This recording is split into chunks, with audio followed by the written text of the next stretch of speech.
Are you an adventurer looking to take your hunt to the next level? Then you're in the right place. Welcome to East Meets West Hunt with your host, Beau Martonik.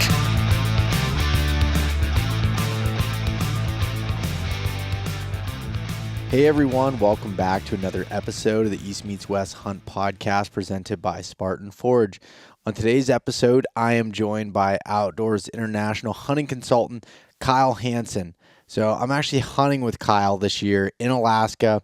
So we're going to walk through the process of different types of hunts in Alaska, how to plan a hunt with the increased demand that they're having, where to start, and much more. And we really do that by breaking down the case studies of a moose hunt I'm planning this year, how Kyle got into becoming a hunting consultant, our 2023 Kodiak Island Sitka Blacktail hunt, and really how you can plan all these things for yourself.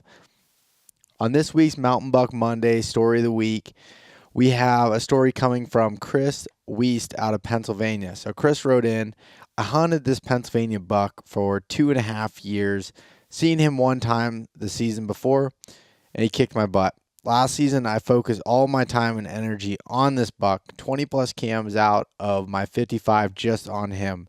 I missed him on opening day where my bow rope got caught in my bowstring and my sidebar picked it up. I had him bed 50 yards from me the second week and watched him for over an hour, and I couldn't make myself take that bedded shot no matter how bad I wanted to. Then it was a cat and mouse game until the last week of the season. Monday the 15th, I set up on a small bench where I knew deer frequently hung out. 6 or 7 does trickled in, 2 small bucks came rushing into chase, and I looked to my left, and here he came.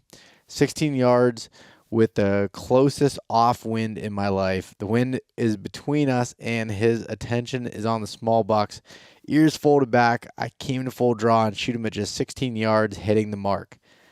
It's an absolute stud. I believe he said in the message, so Chris wrote in, it was 157 and some change inch buck out of Pennsylvania, just absolute stud, killing it with his bow on public ground, just a very big accomplishment. So I highly recommend everyone head over to East Meets West Hunt on Instagram or East Meets West Outdoors on Facebook and check out the post to be able to see this buck that Chris shot.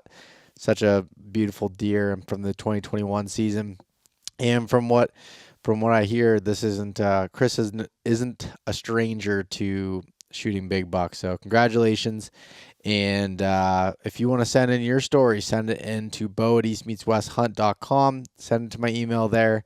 Would love to hear it. Just a short paragraph or two about your mountain buck story and photo or two of the buck, and that's all you need to do. You get to share it on the podcast and share it on social media. I love reading these stories, love hearing the success, so that's awesome. Before we jump into this episode, just a quick update. Make sure you sign up for the email newsletter and subscribe to the YouTube channel for Mountain Buck Scouting Camp information. So eastmeetswesthunt.com, there's a little pop-up that comes up. Sign up for that newsletter, and that's where I send the weekly updates through that newsletter there. And we're getting pretty close to registration for Mountain Buck Scouting Camp. So just let everyone know here, you can find the event page. I have it up on the website. It's not open, but you can see the details of the event. So if you head over to eastmeetswesthunt.com and click on the events tab, you can see all of that there. Registration is going to open up January 11th, 2023 at 7 p.m. Eastern time. So that's a Wednesday. I had it wrong in the first email where I wrote Tuesday the 10th. It's going to be Wednesday the 11th. So last year when I opened up this registration, it sold out in less than 2 minutes. I would recommend checking that out right when it goes live if you want a spot in it and want to come hang out with all of us for the scouting camp. So I'm really excited for that, April 15th and 16th weekend. But to save all the information here, head over to the website, check out that events page. I think we're good just to jump into this podcast here with Kyle Hanson of Outdoors International. All right, we are live. Kyle Hanson, Outdoors International. Welcome back to the podcast, man. I just looked, and it's been 3 years since you've been on the podcast. Can you believe that? Has it really? Yeah. I actually did a Yeah. search through my podcast directory on the website because I wanted to make sure, one, that we weren't covering things that we've talked about in the past, and I realized you were back on episode 108. I mean, we've talked about you like after we did the caribou hunt, but it was actually as I was planning the Alaska caribou hunt with you back in early 2020. It was January 8th of 2020 that the podcast went out, so it's been just about 3 years. Oh, wow. Yeah. Dang, man. We've talked a Yeah. lot since then, so it doesn't feel like it. Yeah. Yeah, I know. You and I have talked on the phone a lot, I guess, in the meantime, whether it's planning hunts or just kind of catching up through whatever, I guess. But yeah, it's For good to sure. have you back on. Yeah, for sure. Well, always a pleasure to be on. Thanks for having me. Yeah, and it's definitely looked like when did you start working as a hunting consultant for Outdoors International? It was, I think officially it was like March 30th of 2019 was my first official day. Okay, gotcha. Yeah, so you were kind of still within your first year when we were planning some of those things, and that seems like it's definitely evolved a lot Oh yeah. since that time frame. You're a busy Oh guy. yeah. Yeah, I stay super busy. And in that first year, I wasn't 100% full time yet, just transitioning from multiple careers into now my only career that I focus on full time. During that first year, it was a lot to shift over. And as you know, going full time outdoor industry, anything is a lot of work Yeah, yeah. from what I It's not hear. a sign a dotted line. Typically, not sign a dotted line, and all of a sudden you're in a new career. It takes time to work your way in it and figure out when to make the jump. And is this possible to make a living doing this? That sort of deal. Yeah, for sure. I mean, just kind of staging everything and ramping everything up and making sure that it's going to be a stable career choice and you can support yourself while you're growing your business. And, it sounds like thankfully for both of us, we're able to take that leap and it's been more successful than we could have hoped.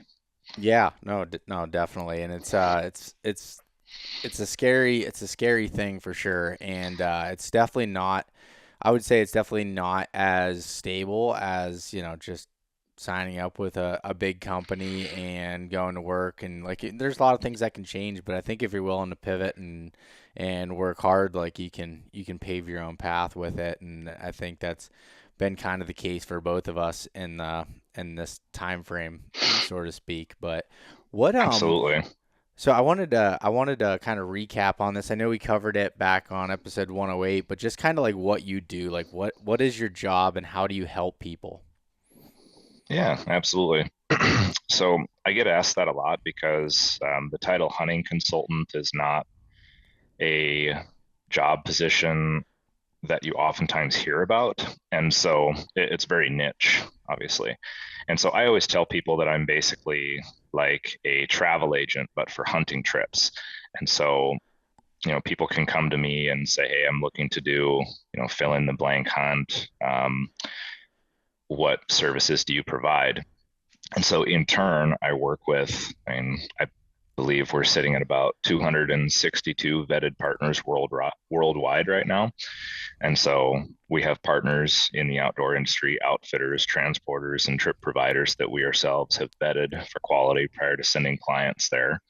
And that allows us to provide a service for a client. So the long and short is I'm basically a travel agent, but for hunting trips. So, Yeah, and it's interesting because like when I thought of hunting consultants in the past, I thought it was, it was basically, you helping hook somebody up with an outfitter and then that was kind of it. Like you got your commission and you walked off. And what I've learned from working with you through, you and I have only worked on DIY hunts together thus far, but even with the outfitted trips, there's so much more to that. Like as far as when I planned that caribou hunt with you in 2020, it wasn't just like, okay, you hooked us up with a vetted transporter, which is obviously a really good thing before you spend your hard-earned money on having someone fly into the field. knowing that it's good, that there's a good potential of it being a successful hunt, not only from the tag filling part of it, but the experience and the professionalism and all those different things. But you help me with everything, like understanding how to get to Alaska. Looking at, with back when I got my Alaska Airlines credit card, that I was able to use the miles from that to pay for my commercial flight up there, and down to, okay, you should look at staying at this hotel because they have a freezer. So when you get back, you can freeze your meat and use these types of boxes, package it up this way. You can transport it on the airline for, this amount of money essentially, and kind of helping with all those logistics that can be, especially as I don't think anybody, right in 2022, 2023 is looking at that they have all this free time on their hands. Like it's part of your job, as far as the way I look at it, is being able to help make that easier for people, and kind of take some of that learning curve out of even the DIY hunts, and being able to plan some of those things and understanding the gear you need to take, and what's important, what do you need to spend money on, what don't you, that kind of thing. So I think it's been something that I didn't understand prior to working with you, and since then, now actually you and I don't even think I've mentioned this on the podcast at all yet, but we're hunting together this late October and November in Kodiak, Alaska for Sitka blacktail deer. So that's yes, sir. Yeah, one of my favorites. Yeah, you told me, you're like, man, you got to do this hunt. Like you talked me right into it, and it was a hard thing of like, okay, there are these, smaller than whitetail for the most part deer, from an antler size side of things, and you're like, dude, it's one of the best experiences that you can do. A fun hunt, a lot of game, and just like a really cool hunt. So myself and Absolutely. Michael Palladino, who's been one of my best friends forever and hunting partner, and then Justin Mueller is going to come out and film it, and you and a couple of your buddies. I think it's going to be a freaking blast. Yeah, it's going to be a lot of fun. And that trip is, and I can describe that trip in so many different ways because I'm absolutely in love with Kodiak Island. And it's one of those trips I never thought I would enjoy until I pushed myself to go do it, because my buddy Gary had an opening on his boat last year.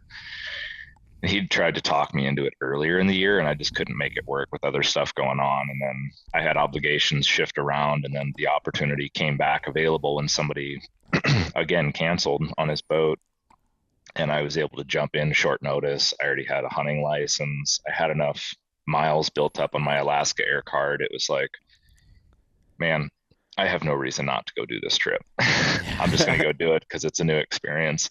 Sounds cool, and I've always wanted to go to Kodiak. I went there, and my goal was to take a decent buck, go fishing, and shoot a fox. I did all that in the first 24 hours, and it's one of the most affordable, and actually it provides the most value of any other hunt that you can do in the state of Alaska, dollar for dollar.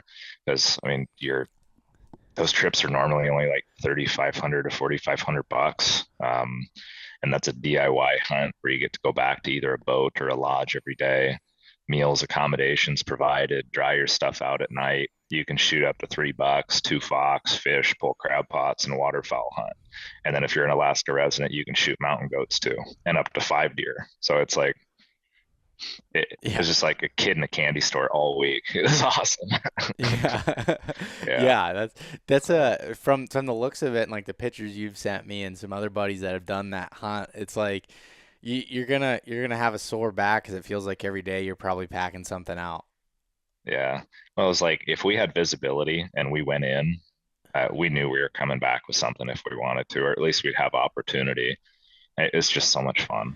Like, Yeah. you wouldn't think that hunting these little like sub 100-inch deer would be that much fun, but just anytime you're in a game rich environment and you're in a cool place, it's just constant fun. Like, Kodiak Island is awesome. You can get the bad weather, obviously, and it's really well known for that. But just hiking around the mountains, looking at all these little deer. I mean, you look over on one hillside, there's a brown bear. You look back out in the bay behind you, and there's a whale breaching. Look up in the cliffs above you, and there's a mountain goat. Oh, and by the way, there's a fox frolicking out in front of us. I mean, it's just this really cool place with a ton of game. And especially, too, like since those are late season, like October, November, and December hunts, it's kind of cool that you can go do all your other hunts in the lower 48 for the most part earlier in the year, and then it kind of caps off your year too. And so like last year I had a really tough elk season, and ended up not getting my bull last year, and then kind of redeemed myself going to Kodiak Island. And I think that hunt could make anybody feel good about themselves too. Yeah. So it's so cool for so many reasons. So. Yeah, I know. I'm looking forward to it from the standpoint of like, all right, kind of breaking up. Like it was hard for me, and I talked to you about this too. Go in late October, early November, when it's like my favorite time to be in the whitetail woods. But at the same time, it's like, all right, this is like, I sit in Pennsylvania in the tree. I could sit there for 2 weeks and see a total of like 4 deer. And in some of these places, like to go and have a hunt where it's game rich, you get to see the beautiful landscape and just have that adventure. It's like, man, that's a hard thing to pass up wanting to do. And I'm so excited to give that a try. And I think I'll save asking you more questions on that hunt specifically as we go throughout this year. I'll share more as the planning with it, and then we'll podcast while we're doing the trip, and kind of go through that. But I think that's one of those hunts that's affordable, and something to be able to do when it comes to hunting Alaska. It's just the demand's high now, as we'll discuss, and it's and so is the price. Like, so that demand kind of drives that price, and you've seen that with or we've all seen that with the caribou hunting. The hunt that that we planned a year out last year, or I guess we planned in December for that following September, like that, or August. Like that's not happening anymore. Oh. Nope, the demand has been unprecedented here the last couple of years, and that was actually a big concern of mine being in the travel industry now, especially for hunting, and there being so many travel restrictions in place going through COVID the last couple of years. But if anything, it had the opposite effect on the travel and hunting industry. I think it increased the demand, because I think that if any time that people have more time on their hands and they're told that they can't do something, I think it's going to make somebody want to do it more. And so, I mean, if anything, people have started to think about a lot of these things, and also coming off of, the economy being in a great place for a long time, and people are financially stable, and then you have something like COVID kick everything off, and now everybody wants to travel because he said they couldn't, I think. And and caribou is extremely popular right now. I think it's one of the highest demand hunts in North America. So yeah, and that's especially DIY. Yeah.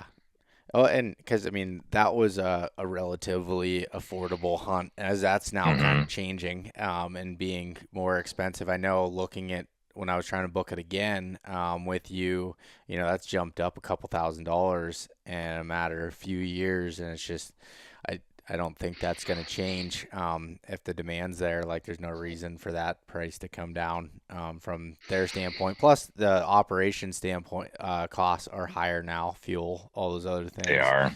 And that doesn't make it any easier from the transporter's perspective.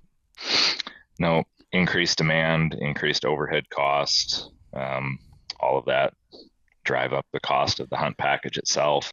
Fuel being a big one. I think avgas has gone up 25 to 50% just in the last year from the reports that I'm being told. And then the insurance costs are absolutely obscene to fly people into the field every year. That's going up constantly as well. And then also, when demand is so high and everyone is increasing their prices across the state, it's just naturally going to happen. So yeah. And so I kind of wanted to, before I go into more about like the demand and stuff, I want to ask you about like what your initial reason for hunting Alaska and like kind of going, I guess going that route. Like, and you've done a lot of Alaska hunts since your first hunt and stuff. Was the moose hunt your first hunt that you did in Alaska? It was. Yep. Yeah. The moose hunt in 2016 was my very first Alaskan hunt. And since then, I've done 8 hunts. So actually, I just got back from my 8th Alaskan hunt just a few weeks Jeez. ago in Kodiak. Oh, Yeah, that's it's my insane. favorite And place. It's my I favorite it place. I've only been to Alaska for the caribou hunt and then once for doing some rafting and hiking Hmm. and doing some different things there. But it's been like my favorite place to go as far as there's not the pressure of people that you deal with sometimes in the western states and during your typical elk and mule deer seasons. Just the adventure aspect of it, getting to fly in, doing all that stuff. Obviously, there's a cost that comes with it, but it's such a cool experience. I mean, as much as now next year, which I don't even think I told you that I confirmed that I'll be going on a moose hunt in Alaska now Oh, too. nice.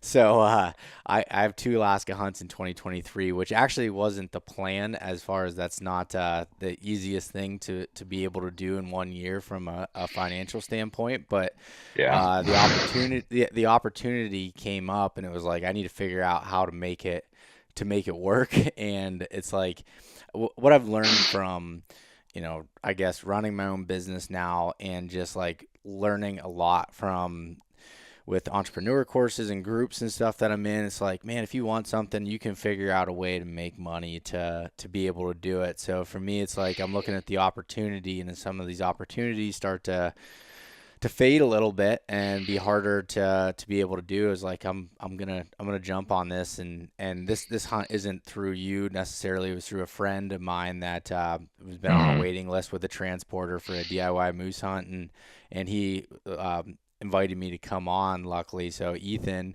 I've known him. He's a guide in the lower 48. He's done bow fishing, whitetails, waterfowl, that different stuff, and he's also a sales rep for Sitka, and he invited me to go on it. So I just put the deposit Awesome. down on that last night, and looking Sweet. to plan it. But moose hunt's been my like number one bucket list hunt that I've wanted to do in Alaska. And when I was talking to you about it, you're like, man, that's also one that has a high demand, and it's taking, you know, years to plan out. I think you were saying what, like 5 years out on doing some of the DIY moose hunts with your transporters, or 4 or 5 years out. Yeah. Some of them are getting ready to be at the 5-year mark. Like right now, our preferred transporter for DIY moose that has more of like that like drop camp package that includes camp and food and more of like a full support logistical package. They're taking reservations in 2026 and 27 right now. And so I think that right now there's a lot of room in 2026, but I would project by the end of next year, 26 will be full. And so that means they're going to be 4 years out at all times on their moose hunts. And they also have guided hunts. And I think their soonest available guided hunt is 25, 26 now, too. So Jeez. it's pretty wild. It's not too uncommon on the big species up in Alaska. I mean, moose, brown bear, sheep. Sheep's getting to be super popular and also very limited. Caribou. Um, yeah, it's pretty wild. When people Yeah. ask me, like, because I plan these trips every single day for my clients, people ask me all the time, how soon do you think I need to secure this, or how soon do I need to reserve this so I don't lose it? Because everyone's in the planning and thinking stage all the time, right? And that's a pretty realistic question to ask. But my answer has shifted to basically I get surprised every single day at what the answer to that question is, because I don't know. I get surprised constantly. Like last winter, I had a bunch of clients that I was trying to find guided moose hunts for, and typically that wasn't a hunt that was booked super far out because those are very expensive hunts. And in less than 30 days time period, 3 or 4 of the operations that I worked with were booked out 2 years out, and I didn't have a moose hunt same year available for my clients guided.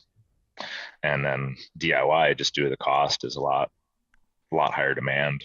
So So yeah, I get surprised all the time.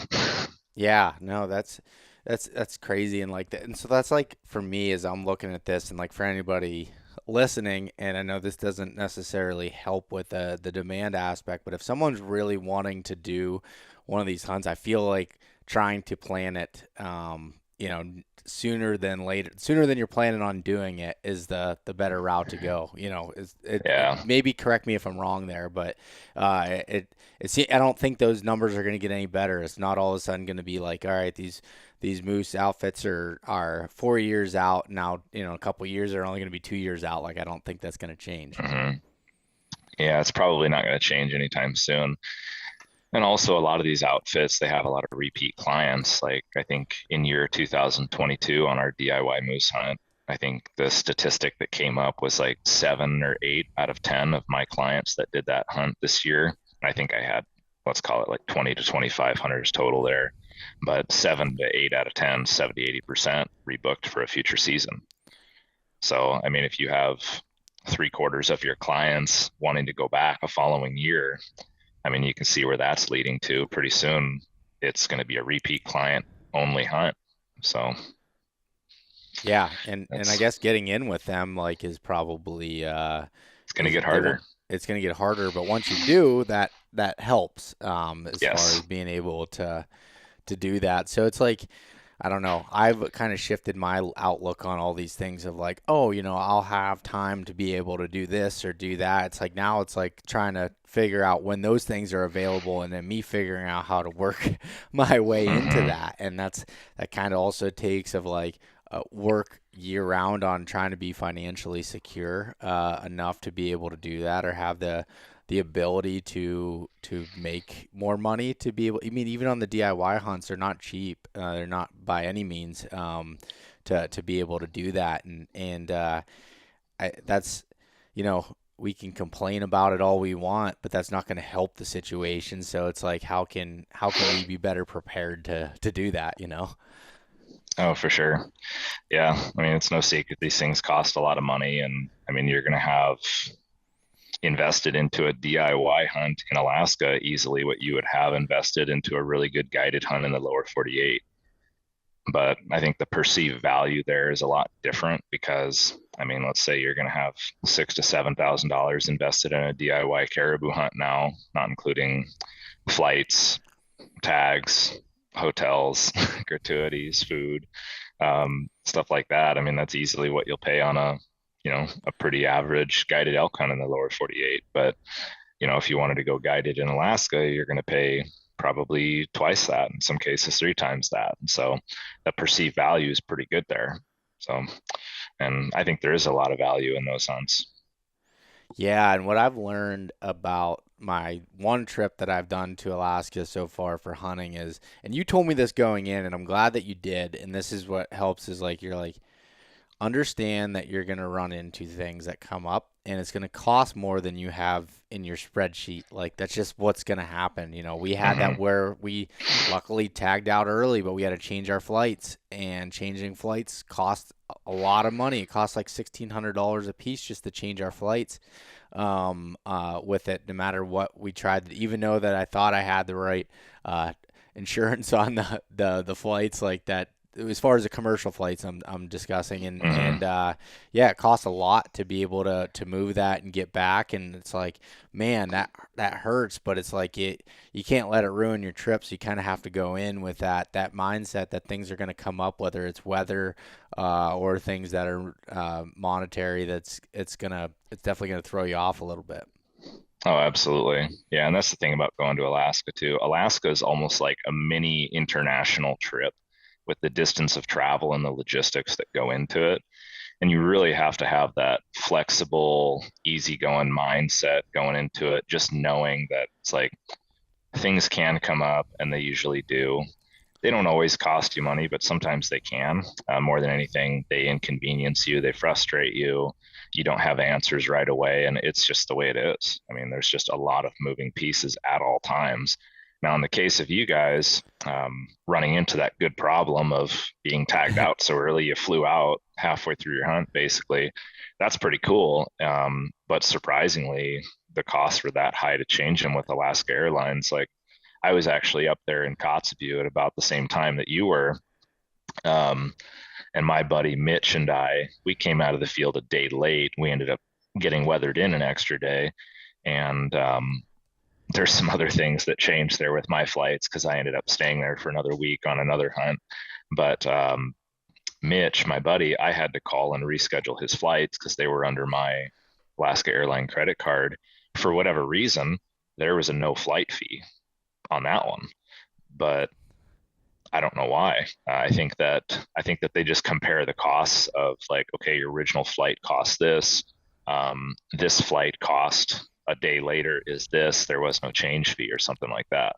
But then in the case of your flight, for whatever reason, because you're moving it up sooner rather than later, it was like, oh, well, here's your bill, sir, or something. Yeah. Like that. It's like, or what are you going to do about it? I mean, maybe they're like, what's your other option? I mean, maybe they're like, that cheap ass used all points for his flight the first time, so we're going to make him break out that credit card and spend it on his this next one. Yeah. We're going to get our money back one way or another. I was able to, after talking to them, Alaska Airlines has been pretty great as far as airlines go, and they did refund me in points on some of the stuff that went through it. So now I'll be able to apply that. I mean, I've got a ridiculous amount of points now for this coming year, and it looks like all my commercial flights for 2 hunts are going to be free as long as things don't, change essentially. And that's 2 trips up there, and potentially even with some of Justin's flights. So that's gonna help.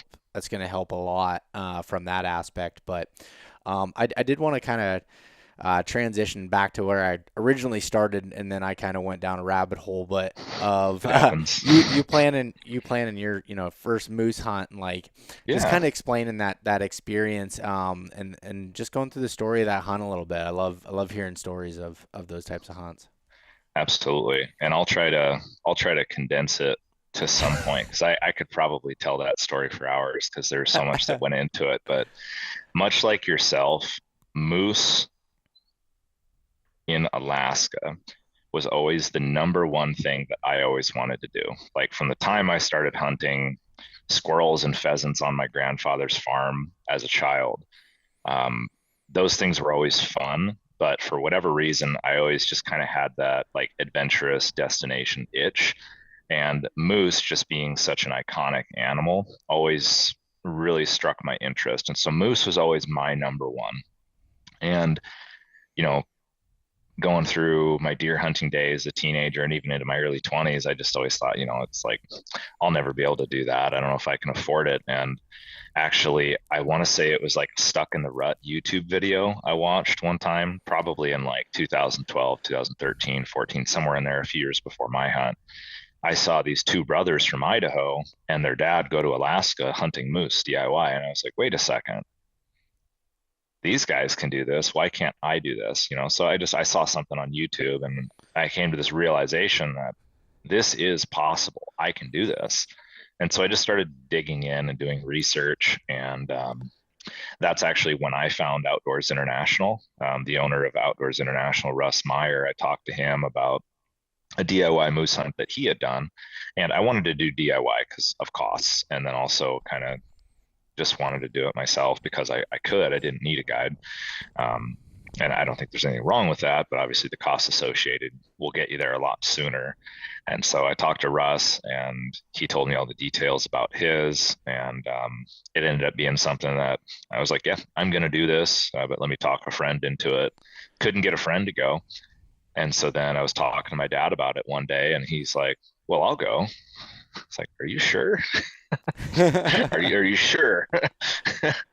And so I was like, well, I mean, if you're up for it, we'll make it happen. So we ended up booking it in 2015 for 2018, but we asked to be put on a waiting list to get moved up because we're like, well, we'll be ready to go sooner. And kind of going back to like what you were saying about, just prioritizing things and planning accordingly.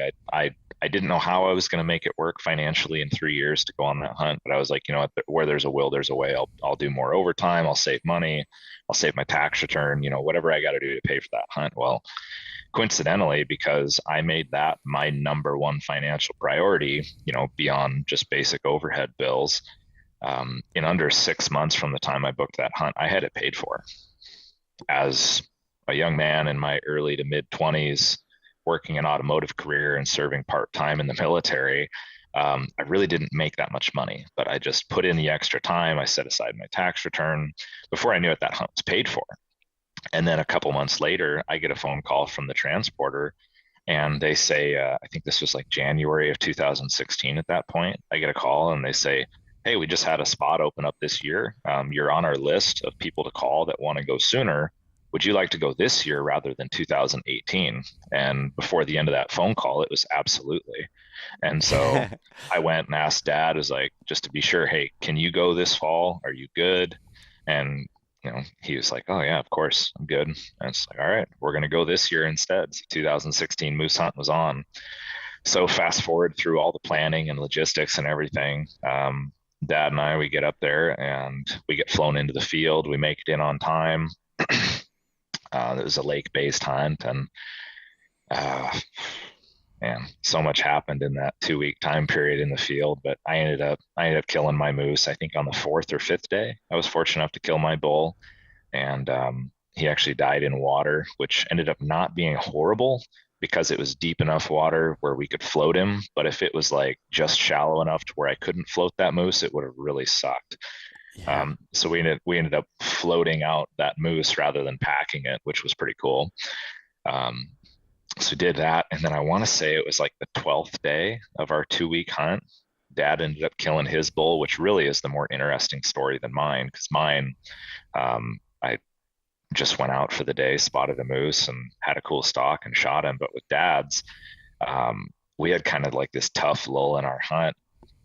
And Dad, he was kind of getting burnt out on hiking and checking new spots out and whatever. So just started kind of calling a little bit closer to camp. And somebody had told me a story before that hunt about how if you're super patient and just call nearby camp, and if you do it at the right times and just maintain a real low human presence, you can actually get bulls to come right to your camp sometimes. And I've even heard of people like stepping out of their tent and looking across the meadow and seeing a bedded bull. And so I kind of heard these stories before and was kind of starting to defer to that tactic a little bit.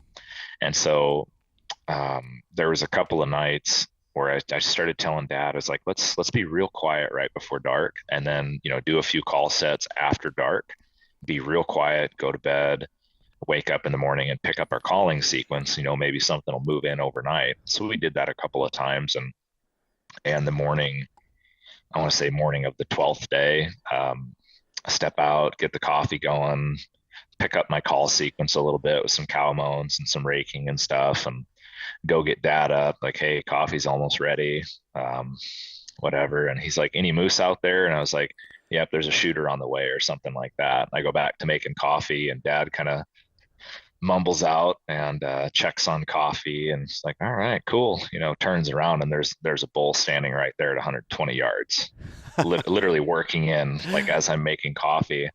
And what had happened is, so moose are so slow and methodical, they can take anywhere from a few minutes to a few days to come into a call, legitimately. I'm convinced of this from all my clients' reports, from all the referrals I've spoken with, and from my own experience hunting moose up there a couple times now.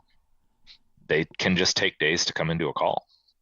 And so there was this bull working in behind us, just this open meadow standing there, and he couldn't see us because the tent was in the way.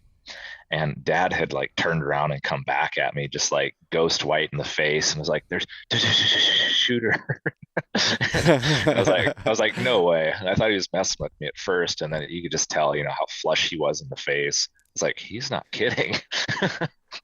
And so he grabbed his rifle and he's standing up behind the tent, and I ranged it and just kind of started talking him through it. It's like, all right, Dad, it's 120 yards.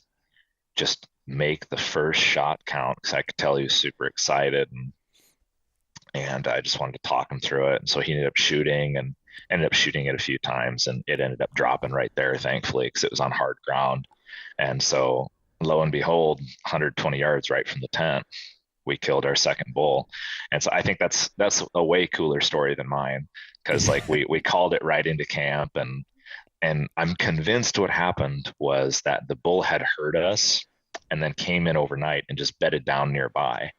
And he was kind of in this like little timber strip, just bedded nearby. And I didn't see him when I started calling, and he just stood up and started walking in. Because those bulls, I've been told that their hearing is just incredible, and they can hear you several miles away. Their paddles kind of act like satellite dishes, channeling the noise into their ears, and their ears are like literally that big around too. So they can hear incredibly well, but they're so patient. They just take their time coming in. And so in the case of that bull, he heard us a day or two before that and started working his way over, and he was right there the morning of. And so, we're of course celebrating, finish our coffee before we go over to check him out, start taking pictures and whatnot. And as we're getting ready to take pictures of that bull, another bull starts grunting at us from across the lake. We look over, and here's another shooter bull across the lake from us going, "Oh, oh, oh," like just grunting at us like, "Hey, you, what are you doing? Where's the cow?" Here's this bull frustrated across the lake grunting at us. Now we're like, this is awesome. And so, we get our pictures, we dress that bull up, pack him out the long 150 yards to the other side of the tent, and all hard ground and everything. It was awesome. Well, so the next day I am caping out my dad's bull. He did a shoulder mount on it. So I'm in camp, just, caping the bull out, and just hanging out. And I look up, and here's another bull coming in. I had stopped calling at that point, but we had bulls still coming in for 2 days after we killed dad's bull, and we stopped calling. And so that's why I'm also convinced they can take days to come into a call. We legitimately had bulls coming in to the call still a whole day or two later. And it was so cool. So yeah, and then after we caped dad's bull, we kind of just messed around camp, had a fire, went ptarmigan hunting. I called it Ptarmageddon because I had nothing else to do, and I had a pistol and a pocket full of ammo, so it was Ptarmageddon. And yeah, then transporters came in, got us, flew us out, and yeah, it was just like this life-altering experience for Dad and I. I mean, not only to share that together, but also just, going to Alaska for the first time. And it really felt like it was against all odds because, here's two guys from Iowa that had only hunted whitetail before, and I'd hunted out west a little bit, like pronghorn, antelope, and some other stuff, black bear or whatever. But, to undergo and take on this huge, seemingly impossible task of going on a DIY Alaskan moose hunt, to go up there and kill two good bulls and do it without any prior Alaskan experience, unguided. It was just this like life-altering feeling of accomplishment going through that. And I remember we're getting everything packed up in the hangar, and the hangar manager, he came through, and he was walking through talking to clients and asking people, kind of working his way down the line as people are packaging up their gear and meat and whatever. Just wanted to go around, talk to everybody and asking them questions like, how was your hunt? How many moose did you see? Would you consider doing the hunt again? Just any regular feedback. And I remember hearing the responses go down the line of, oh, it was amazing, I saw this many bulls. Nope, this is once in a lifetime for me. This is one and done. Maybe the response of like, I'd consider it maybe a few years down the road, but this, and I remember he got to me and he asked me, and, I think I surprised him with this answer too. He's like, how was it? I was like, it was amazing. It was the coolest thing I've ever done in my life. And he was just like, wow, well, that's great. I'm happy for you. Yeah. Is it something you'd ever consider doing again? And I just looked him straight in the eye. I was like, if you gave me another tag right now, I'd go back into the field for 2 weeks. And like everybody in this entire line of people just like looked down at me like, who's this crazy son? Yeah. Because I was just so like enthralled with the adventure we just had. Like, being out in the Alaskan elements for 2 weeks is not an easy task.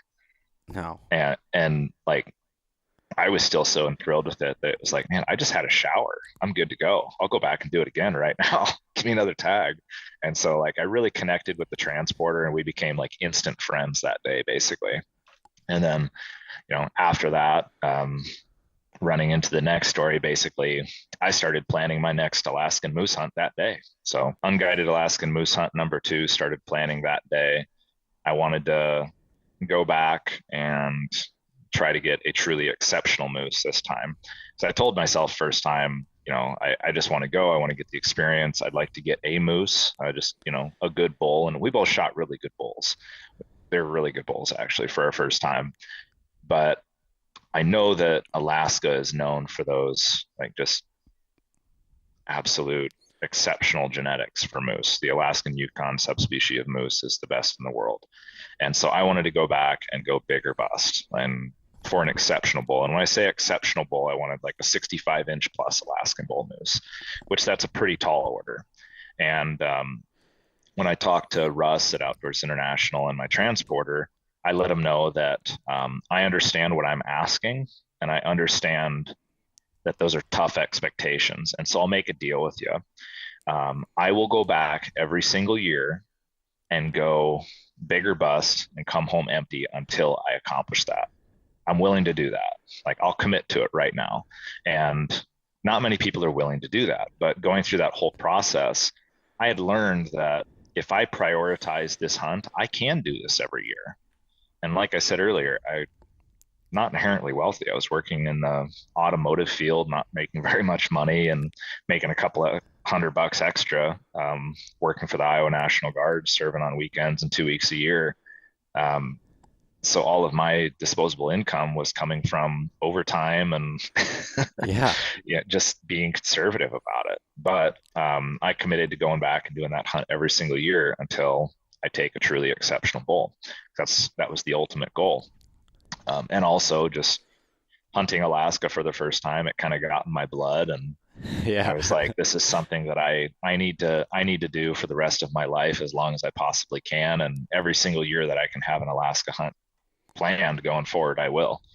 But due to availability, even back then, the soonest available spot was 2018. They kind of made room for me.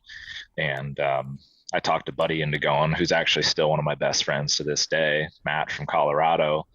And Matt, I actually met him in Alaska in 2016. Funny enough, we were at the same bed and breakfast there, and we exchanged contact, ended up turkey hunting and antelope hunting together in between there. And then he volunteered to go on my next moose hunt, and it was awesome. And then, on that moose hunt, we were fortunate to both take truly exceptional bulls on that next hunt. We both walked into it with, hey, we're going big or bust. Matt, he ended up killing a 64.5-inch Alaskan Yukon bull. This epic, picturesque, palmated front palms, big wide, big paddles, just your classic Alaskan looking bull. And then I ended up killing a bull that was 1/8 inch, under 70 inches wide, and just an absolute specimen of a moose. Like, I have size XL hands, and I have pictures of me holding the bases of this moose, and like I almost can't put both hands around the base of the moose, of his antlers. He is a freak. He's so huge. But I was willing to go home empty if I couldn't find a bull like that. And so we just stuck to our guns, and we found a couple of absolute giants. And so I haven't moose hunted since, because between the first hunt with my dad and the second hunt of taking a couple of giants from Alaska, I haven't had a reason to moose hunt again since. But one of my buddies, I helped him book his hunt for 2025 here last year. I might end up jumping in with them as a third wheel and going moose hunting again, but we'll see. I might need to save some space. Well, we'll see. And it's like too, like when I look at it, like, with, say, for like caribou hunting, now I loved that hunt, and I'd totally go back and was trying to plan going back again, take my family and show them it. But there's also the aspect that once you accomplish that goal, you want to see other things and try different things. Yes. And it's like, it'd be difficult to be like, oh, I want to hunt grizzly bear, I want to hunt this and that, and then try to do them all every year. Now that's starting to get a little bit, out of reach. But so you kind of got to prioritize, and once you hit some of those goals, to be able to do that. And I think it's awesome. And I remember seeing that photo on your Instagram of that first bull you killed in the water, and thinking like, how the heck did you skin that? But I guess that does make sense as far as being deep enough that you're able to float it. One side at a time. That's how.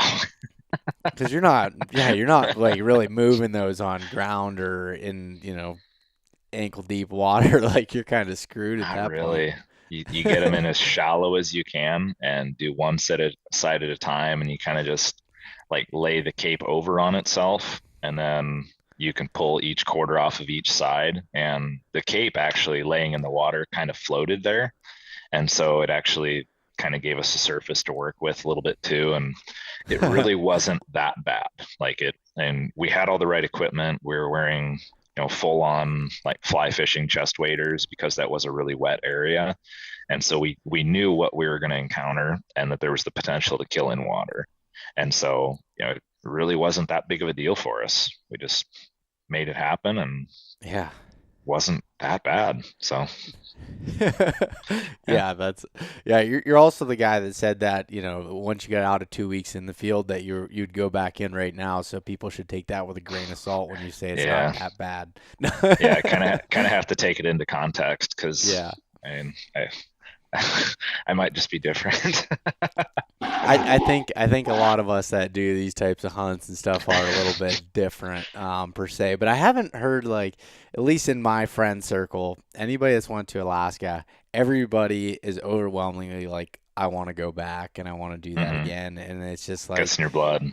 Yeah, and I think the hardest thing, once I've done it now, I feel like it's a lot more obtainable than, before I did my first one. And I think a lot of people get in that boat of, oh, I'd love to do this, but not really sure where to start. So like, that's kind of my question for you is like, is that something where people are like, all right, get a hold of someone like yourself and be like, help kind of look at what the options are? And, even if someone doesn't per se, moose hunt's my bucket list. Maybe they just want to go to Alaska. Or they want to go somewhere, special that they have in mind. Like, is the right thing, like, basically giving you a call and being like, all right, what are my options and how to work through it? Or what would you recommend?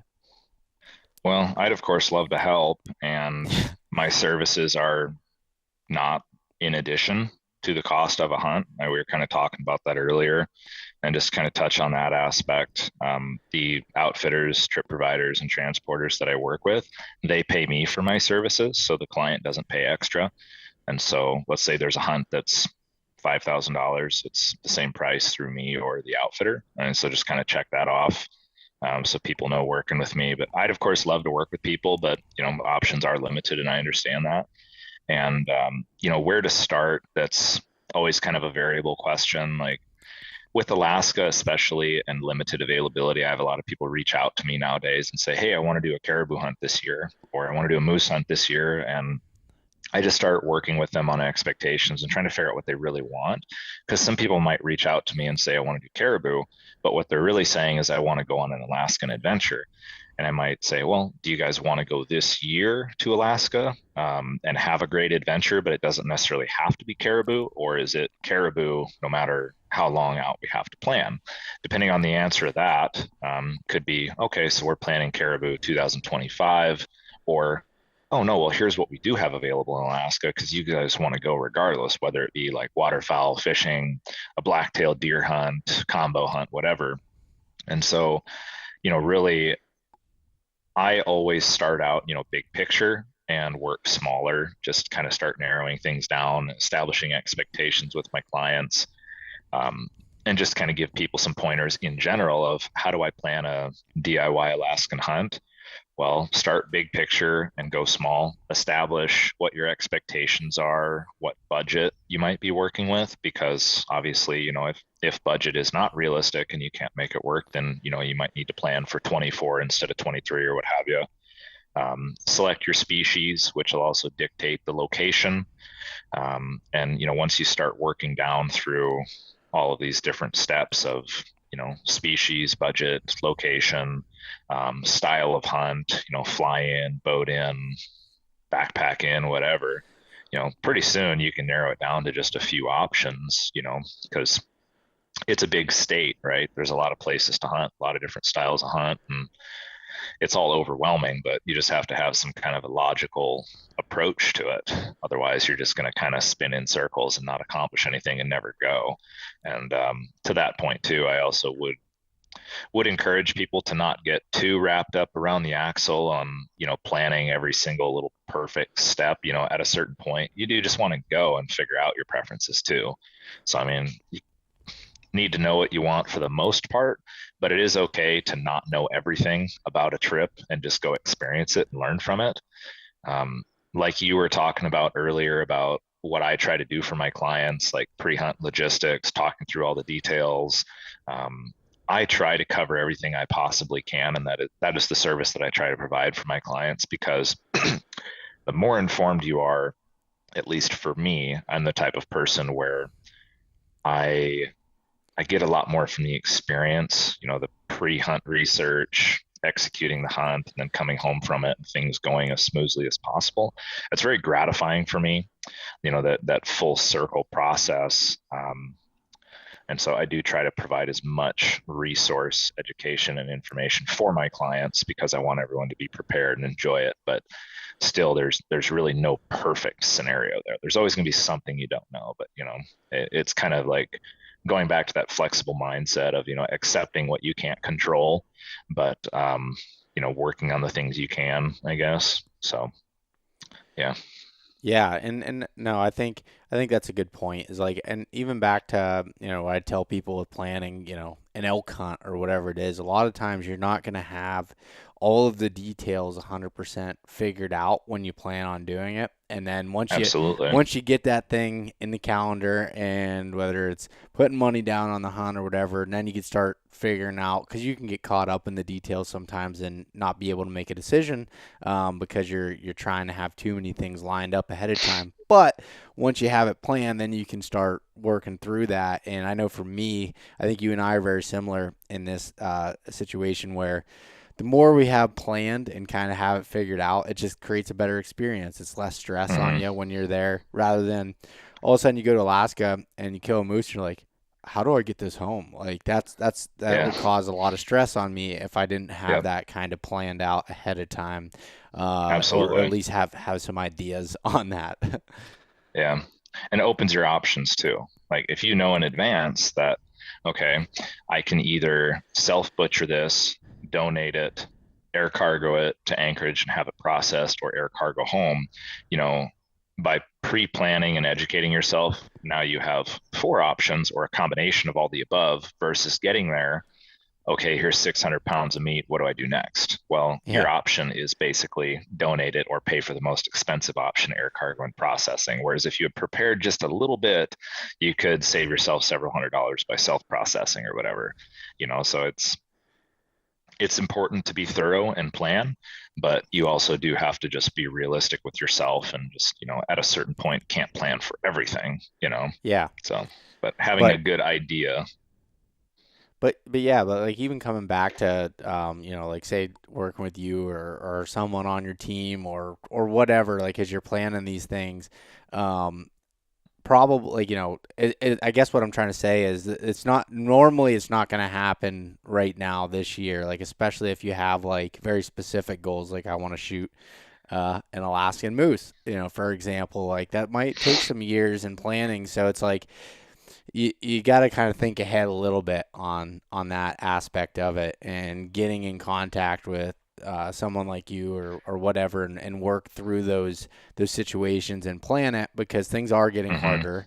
And it's even that way with out west now. Like, over-the-counter elk hunts are very, very limited now, and you got to start building points, and you got to start doing that. And that's a different topic, but it's the same idea of this planning aspect, and trying to get some things figured out ahead of time so that you can have that experience. Because the hard part is, like, you never know where you're going to be at, financially or jobs or stuff at that time. But I think it's kind of one of those things that you gotta put it on the calendar and again, figure it out as you go, because you're not going to have all those things exactly figured out for 2025 or whatever, but planning as far ahead from especially the financial aspect is important.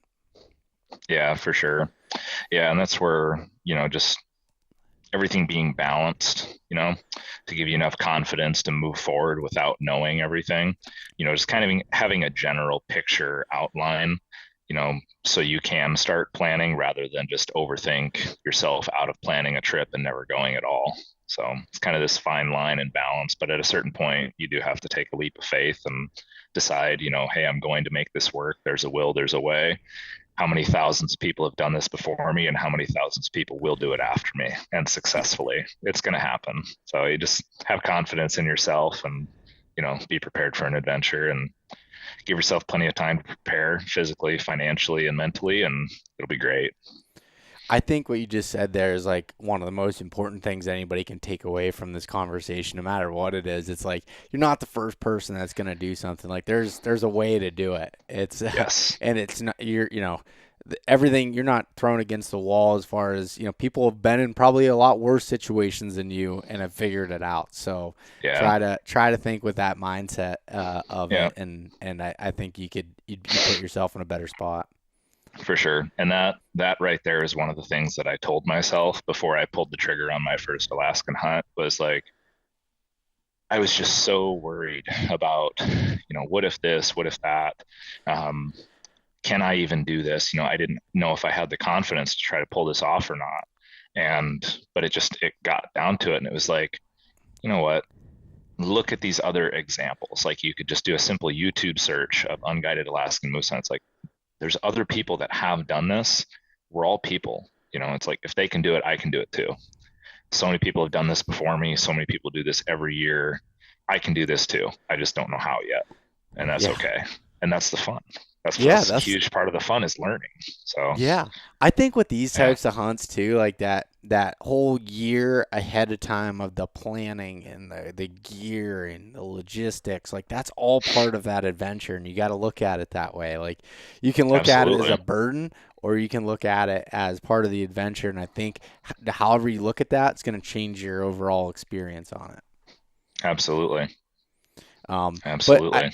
You and I were talking a little bit before we were recording, and you were discussing like, okay, how do you battle these things? Like, okay, so you do want to do a hunt like earlier than 5 years out.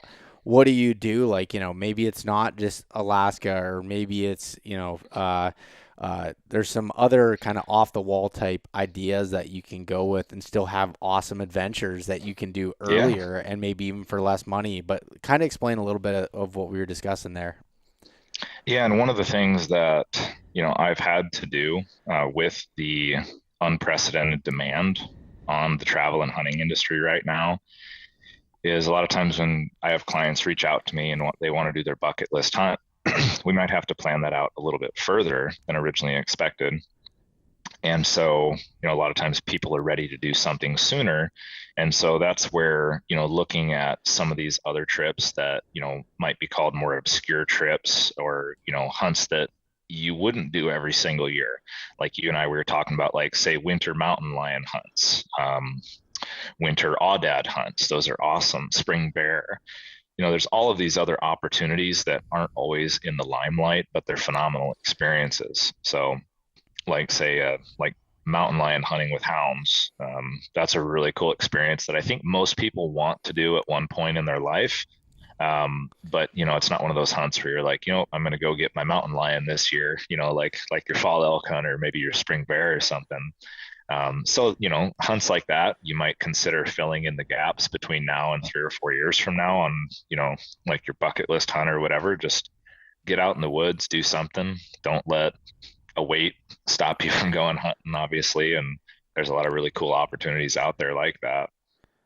And I look at it, I think you can apply that mindset too to like so many different things. Like when people talk about pressure, say elk hunting or deer hunting and whether it's public ground or wherever, it's like, okay, there's, things have changed and this is that creates a void somewhere else. And it's like trying to figure out where that is and use that to your advantage is key. And it's like, okay, maybe I do want to try spring bear hunting. Like I did spring bear hunting last year for the first time, or I guess it was this year as we're recording this, but that was like, it was like I got the whole mountain experience without a whole bunch of, there's people out, but it wasn't like the same thing as an archery elk hunt.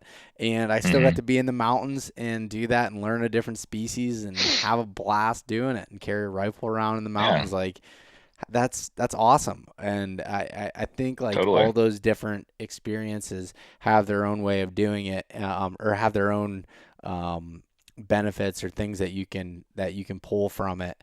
And I like that you're kind of coaching people with these other options that are available too. And if you're open-minded to it, you can, depending on your goals, like that definitely could fit.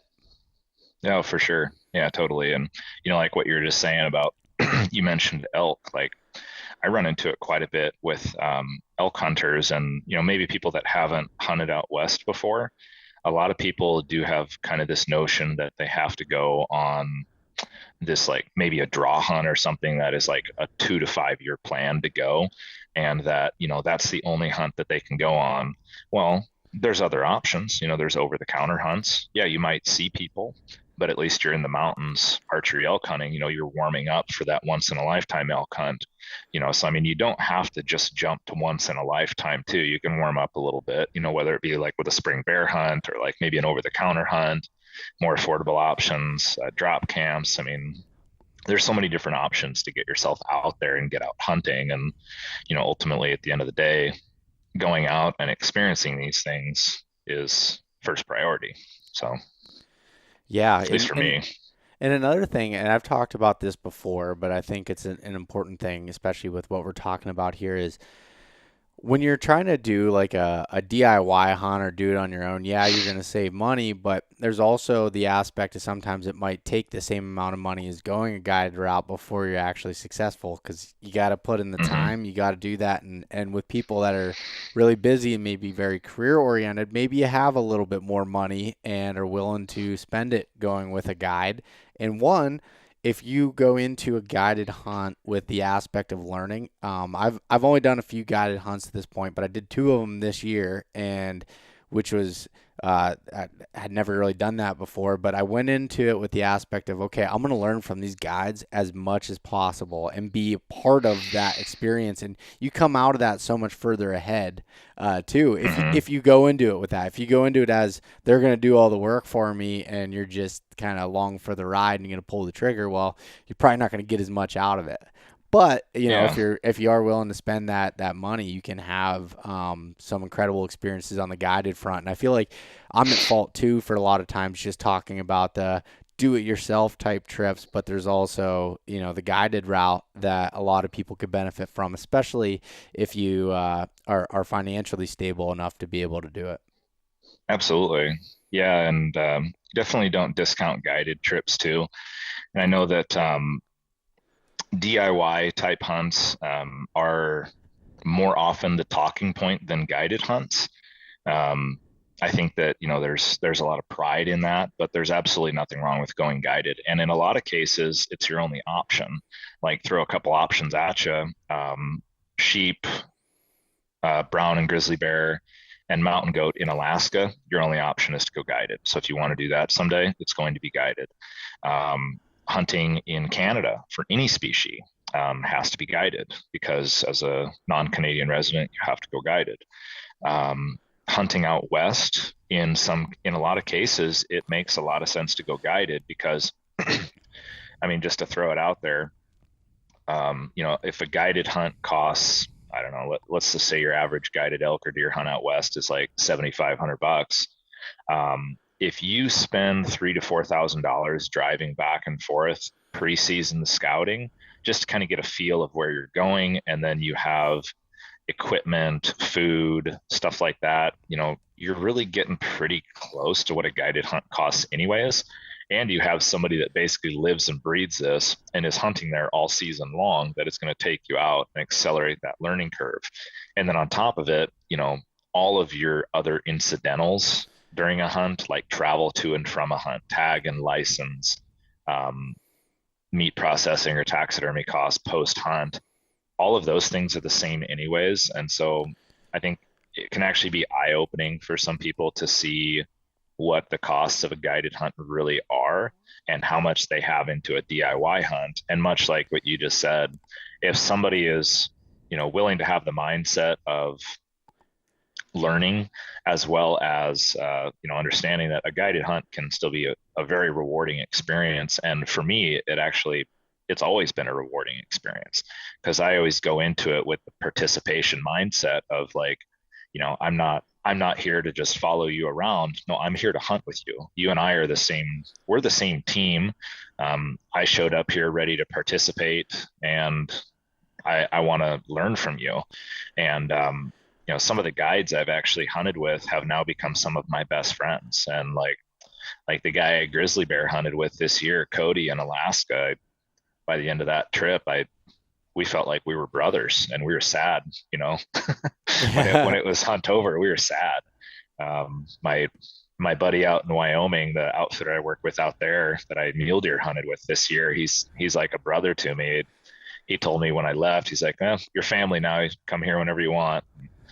Come stay, come snowmobiling with me, come check traps, come stay, come see me." It's just like, guided hunting it's really not what people think it is. It's something special too. And obviously, there's additional financial costs with that, but if you really cost it out over a period of time, it's really not that much more. And like what you're saying, the busy guy that might have a business or can't get away for those few weeks in the summer to go preseason scout or whatever, or maybe like a lesser experienced hunter that's kind of on that learning curve side of it still. I mean, we're all always learning and can always get better, obviously, but it makes a lot of sense, really does. And then also, kind of to throw it out there too, in some cases, going guided does allow you to get tags more easily. So there's that too. Like in certain states, like say Idaho, there's outfitter allocated tags where you don't have to compete December 1st for a tag. Yeah. Most people don't know that. In certain cases, like say New Mexico, there's outfitter draws for tough draws that'll increase your draw percentage like 2 to 5% in some cases. Wyoming, throw it out there, they have preference point system, but also you can do group draws. Well, outfitters can facilitate that too. Like say the outfitter I work with in Wyoming, for his elk hunts, it takes 4 points to draw on a special draw now, but I can put people in there that have say 2 or 3 points, and then we'll pair them with clients that have a higher point value to get everyone the tag sooner. So I mean, just generally speaking, tag acquisition can be better on guided hunts versus DIY hunts too. There's a perk there. And ultimately you're getting out there and going on a facilitated experience rather than completely lined out DIY. So yeah, no, 100%. I totally agree with that. I don't think that those were things I thought of when I first started doing this, and it's definitely opened my eyes talking to people like yourself and experiencing some things for myself and being able to see that. And also, like you just gave you briefly gave an example about you doing a grizzly hunt this year, and that was what, your second grizzly hunt, because you went back in 2020. Yep. I went on my first grizzly hunt in 2020, and that was a hunt that I always thought would be really cool to do, but I wasn't really sure if I wanted to commit to it financially, because those are very expensive hunts. But the outfitter that I work with in the similar area of the DIY caribou hunts, he really wanted me to try to get up there and go hunt with him, whether it be like go as a non-hunter or just spend a week in one of his camps or something. And what I kind of had in mind was, all right, I'm already going to be in Kotzebue. If you guys have a cancellation or something that makes sense financially for us to do it, I think I can make that work financially, but otherwise I'll need to plan that a few years out, just because they are more expensive hunts. And So I had put myself in a good position financially, had some money saved up ahead of time. And right before my caribou hunt, like 2 weeks in advance, I got a call and he said, "Hey, I had somebody need to roll their hunt forward because it was like the first year of COVID, as you remember." And Yep. he's like, "What would it take for you to go grizzly bear hunting while you're up here?" It's like, "Well, what are the dates?" We looked at it, and it actually worked out just about perfect. Where I only lost, I think, 1 or 2 days of a 7-day grizzly hunt because it overlapped. It overlapped with my caribou hunt, so I literally came out of the field, went, grabbed a shower and a pizza, got a good night's rest, and the next morning went back in the field, but for grizzly bear. And so, long story short, financially, I was able to pull it off because it was a cancellation. Um, and then also because I already had the flights, the license, all that taken care of, I just needed an additional tag. So it made sense financially there. And I was able to go on my first grizzly bear hunt. And that was a hunt I really wanted to experience just because, grizzly bears are just incredible animals. And to be able to hunt one was something next level I thought I'd never be able to do.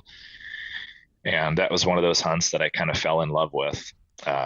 Grizzly bears are such special animals. They are very misunderstood. They are so much smarter than people give them credit for. They are so much harder to hunt than people give them credit for. Like, I remember our very first stalk on a grizzly bear, we had almost no wind that day. And so it was really loud conditions. We got to 800 or 1,000 yards with the wind in our face, and my rain gear brushed up against some alders and made kind of a loud plasticky noise. Like, from 800 to 1,000 yards away, I watched this bear stand up on its hind legs, look in our direction, and run. And I just thought to myself, how in the hell are we going to get one of these things killed? Like, they are just so switched on, so smart. And just that cat and mouse game that you have to play with them to get one killed, it was a pretty awesome hunt. We ended up having to ambush one, and ended up, spoiler alert, ended up killing a bear really early on in the hunt because that was such a bear dense area and it was on an active salmon stream. We ended up having to basically ambush one where we waited for it to move down onto the river, and then we crossed the river in front of it about a half mile, got up above it on a bluff, and then waited for it to walk by us, because there was almost no way to sneak up on a grizzly bear. Their hearing is so good, and they're so switched on. Like, I don't know how you could sneak up on one. I really don't. And you're always wearing like loud clothing in Alaska, waterproof, windproof stuff. It's loud walking through brush, stepping on rocks, walking through water, whatever. And so we ended up having to play chess with this thing and ended up getting my grizzly bear that way, and ended up being a really cool old bear. It's actually right behind me there. It's a nice looking rug. Yeah, it is. And yeah, it was a really cool hunt. And then my guide, one thing that made that experience really cool too, the guide and I, we were the same age. His name's Leaf, awesome guy. Come to find out, him and I actually, we both lived in Iowa City as children at the same time, and may or may not have even gone to the same preschool. And so here I was, like, I met my brother from another mother in Alaska 25 some years later on the Alaskan tundra, and we may or may not have even gone to the same preschool as children in the same town. It was just weird things like that. We had so much in common, and oddly, we both have very similar heritage, just like being from like Western Europe or whatever, and we even kind of like look alike, and so like we could probably pull off being brothers or cousins or something if we told people. But yeah, really interesting guy. We still stay in touch to this day, and he's gotten to be a pretty experienced Alaskan guide on grizzly and brown bears and fly fishing and stuff like that. So that was a really cool experience. And then you'll kind of see a trend here. When I really like a hunt, I want to go back and do it again. So and go for next level. Yeah, and go for next level. So after I came out of the field, I was just blown away by that. And I told the outfitter I'd like to plan another one of these, but let's circle back after season. And so we did, and had to plan 2 years out because, like I said, those are very expensive hunts, obviously. And so I had planned a couple of years out, came back this year, and the goal was to take an exceptional bear. And in order to do that, we decided that we wanted to do a 10-day schedule versus a 7-day schedule. Added enough time to potentially have to move locations, what have you, and go big or bust. And yeah, that's basically what we did. So we ended up, coincidentally, I ended up hunting the exact same spot this year in 2022 that I hunted in 2020. I really liked that particular spot, and it just so happened that spot was open this year and there was active salmon on that stream again. And so ended up going back to the same spot that I already knew with a guy named Cody, who him and I are the same age. Coincidentally, actually, we were only born one day apart too. So, one of those like brother from another scenario. It was pretty funny. Yeah, awesome dude. And yeah, we stuck to our guns and ended up having an amazing hunt. And on that hunt, I was able to take a pretty exceptional bear and also a wolf on that hunt too. So, and yeah, I'm pretty stoked about that. Dude, that's so incredible. Like, Yeah. like that's apex predator versus apex predator there. Like that, hunting grizzly bear, like that's one of those things that I think is super cool too. And that's another one that I have on the list that I want to experience and hunt. And I never was really into bears that much until really this spring bear hunt I did in Montana, and watching bears and learning about it's just like I feel like I could get that way with just about any species, but bears are so cool. They're so intelligent, and like you said, and especially in a place like Alaska where grizzlies are hunted, they are hunted heavily. So like it's not like some of the lower 48 grizzlies that are causing more problems. No. It's a little bit different. Well, actually, a lot bit different. Yeah. But they're almost not even the same animal. No, and also you brought up a really good point, and this is a little bit off of kind of the grizzly specific topic, but you talked about how you were flexible with the cancellation hunt for your 2020 ability, and I feel like if you're able to be flexible with your time, that's a way to be able to get a hunt sooner than later, and probably at a reduced cost. Yeah, for sure. Yeah, I've got a list of people that I'm working on cancellation hunts all the time. People that have more flexibility and have the income ready to go per se. Not necessarily like inherently wealthy, but somebody that says, well, I can be that person that has the flexibility in my schedule. So I'm going to go ahead and, save up the cost of the hunt. And, if and when the right opportunity comes available, I'd like to be the one that you call. And so, if I've developed a relationship with a client like that, of course I'm going to call them first. I'd love to be able to help them into that situation. And I was able to be in that situation myself. And that was just kind of dumb luck, really. But I mean, it's definitely a good way to go. Now, with my first grizzly bear hunt, I will say, like, the first one versus my second one, we planned it with white gloves with a fine tooth comb. Like, we're picking the spot, the number of days, maybe even, hey, I want you to hunt with Cody because he's one of my more experienced guides at judging bears. So we put all of these components together, and really planned that hunt a la carte specifically for me. Like, that was my hunt planned for me 2 years in advance. A lot of concentrated effort went into that. But I wanted to take an exceptional bear, and I wanted a very particular experience. And so that's what we planned. Now, with my cancellation hunt, I went into it with very, very easygoing expectations. I told Brad, I said, hey, I understand I'm here on cancellation. This is short notice. I had to get ready quick, and I'm going to be easy. You know what? I'm not trying to hold out for any particular bear. You tell me what's a good bear. And I'm even okay with, like, if we have a good opportunity at maybe even a smaller bear early in the hunt, because that's going to be a better situation for you tagging me out earlier. I'm okay with that. I'm here to get a good experience, and we're going to make the best of it. And, I guess to kind of summarize that, having your expectations in the right place on a cancellation hunt can be pretty important too, because if you go super short notice, there's going to be things that, you haven't caught up on that learning curve yet or what have you. But yeah, so something to think about too. Yeah. So, depending on how you want to plan it, if you want to plan that hunt with a, you know, fine tooth comb, white glove per se, several years in advance, then definitely do that. But, if you can be flexible and easygoing and just have a good attitude about it, then, a cancellation can be a phenomenal opportunity and obviously advantageous price wise too. So, Yeah.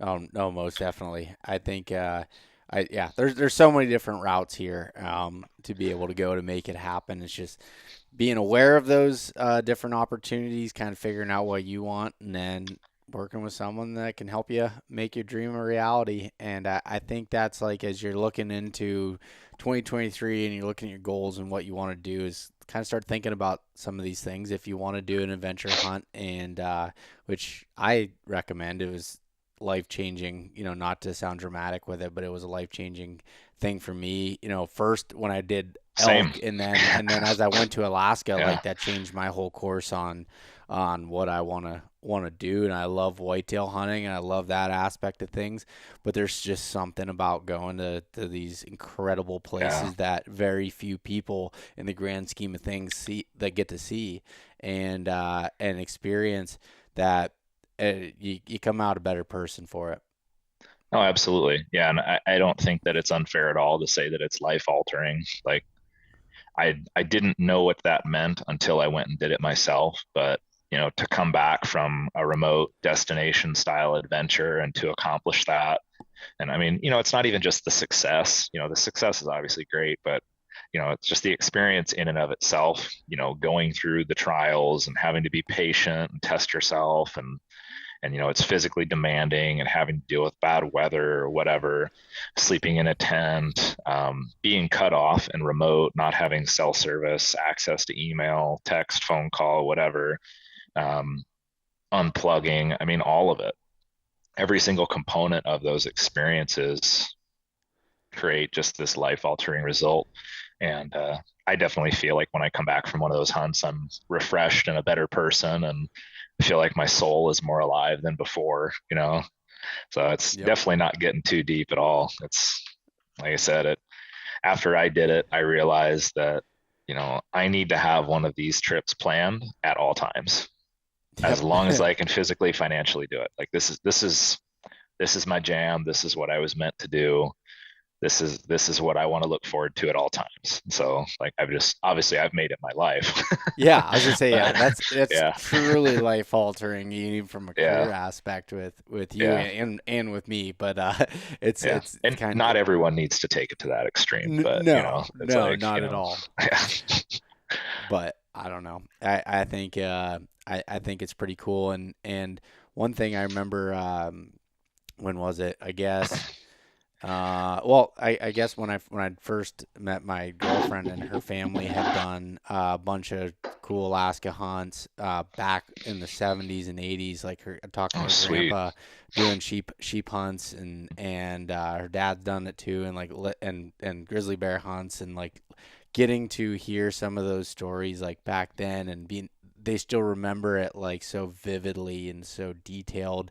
And it's just like, I want to have those memories and be able to talk about that, and hopefully motivate somebody else to be able to have those same types of experiences.